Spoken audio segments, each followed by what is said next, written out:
L'exercice 4 du TD1, ça va sembler nécessaire de vous faire quelques rappels ainsi qu'un exo préliminaire. C'est ce qu'on va faire dans ces vidéos. Alors déjà, il faut que vous sachiez qu'en analyse, quand on veut montrer qu'une certaine quantité, ici je l'ai baptisée D, vaut 0, eh bien très souvent on montre que peu importe l'epsilon strictement positif, D en valeur absolue est inférieur ou égal à epsilon.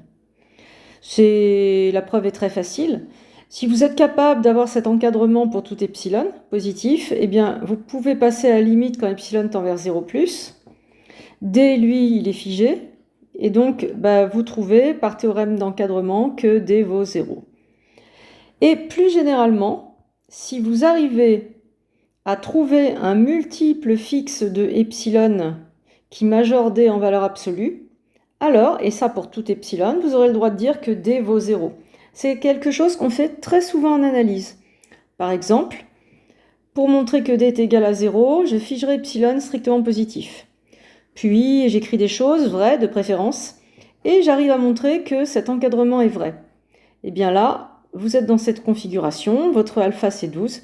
Si vous avez montré que pour epsilon figé formel, D entre 0 et 12 epsilon, vous en déduirez que D vaut 0. Très classique.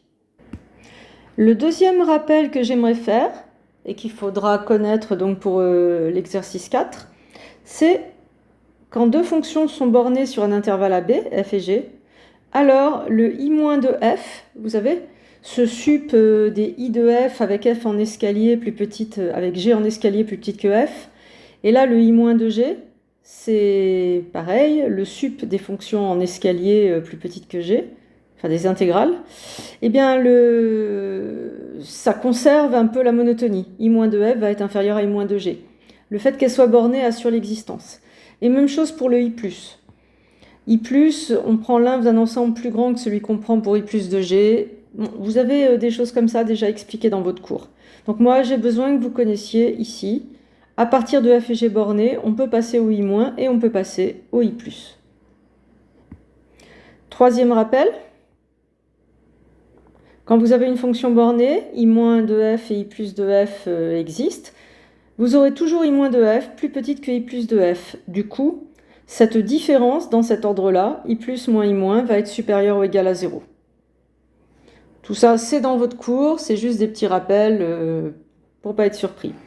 Et maintenant, je vous propose l'énoncé d'un exercice un petit peu préliminaire à votre exo 4 du TD, qui est l'énoncé suivant. On prend cette fonction cos1 sur t. Elle n'est pas définie en 0 a priori, mais on la prolonge. Donc on décide que l'image de 0 vaut 0. Donc j'ai un prolongement de cette formule en 0. Vous allez me justifier que f est intégrable sur tous les segments de l'ouvert 0,1. Justifier, ça veut dire que j'attends un argument assez simple. Dans la question B, je déclare epsilon entre 0 et 1. Il va falloir également justifier que le i+ de la restriction de f à l'intervalle epsilon 1 est égal au i- de la même restriction. Donc ici, je ne regarde pas f sur tout 0,1, seulement sur une restriction avec epsilon figé. On en déduira avec Schall une simplification de i+ moins i-. Troisième item, vous allez me montrer que la fonction de valeur moins 1 sur 0,1 et la fonction psi de valeur 1 sur 0,1 encadrent sur 0 epsilon la fonction f. Vous justifierez les encadrements demandés pour i+ i-.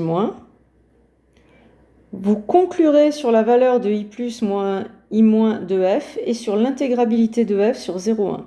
En fait, ici, il faut comprendre que dans cet exercice, on cherche à montrer que notre fonction f est intégrable sur 0,1, ce qui n'a rien d'évident, puisque vous voyez, cette fonction, c'est un prolongement, et ce n'est pas un prolongement par continuité.